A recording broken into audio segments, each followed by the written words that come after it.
What inspires change? What motivates us? It's what's inside that moves us. What moves you?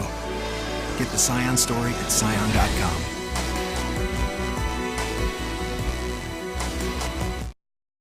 We don't know if an earthquake can come and the second floor can fall down or anything like that. Right. So how? 2 weeks after challenging island leaders to walk in the shoes of a shark, Simon Sanchez High School seniors are demanding that something be done about the conditions of their school.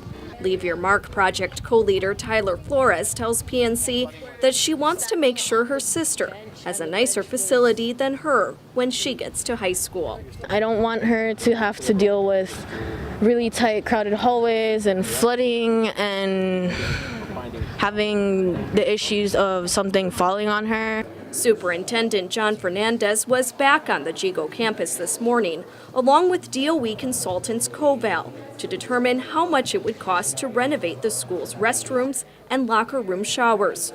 While the possibility of building a new school for the Sharks is not off the table, Fernandez told the students that he wants to explore all the options. What we're going to do with that information is we want to make sure we look at the options for refurbishing and renovating the building, and also look at the issues associated with a new building. So those are two. We don't want to scratch off any options to say is it possible to do a renovation and address the issues and still have a school that the kids and the parents and the community wants. Is a new school the only option? Because those are going to be different costs. A regulatory compliance expert who happens to have 2 children enrolled at the school also toured the campus this morning. Bill Shippey says simple things could be done now without spending much money to make the school more compliant with safety standards. There's things like exits that were put up in 2001, temporary exits that are still there.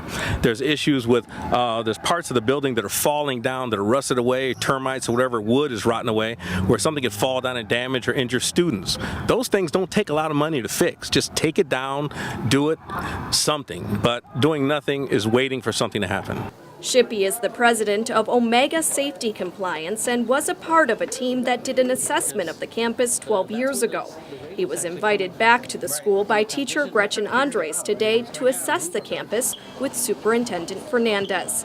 Fernandez says he's willing to talk with Shippey about how to address safety concerns in the short term. He also told students that he wants their input in determining a long-term plan for the school using funds from recently passed legislation that set aside new property tax revenue to rebuild the school. If we're talking about 12 months when the money will start to come in, over the next few months we're going to have to start putting in place a planning process. So that's what I would think by long term. The long term is really saying, do we have funding available? Do we have a plan and a vision for the school? And then putting all those pieces together to borrow the necessary funds to make it happen. Students told Fernandez that their top priorities are getting restroom issues addressed, working air conditioners installed, and new awnings in place. And after today, they're confident that they have his attention. I'm actually really glad we did this because it's getting somewhere. Betsy Brown, PNC News.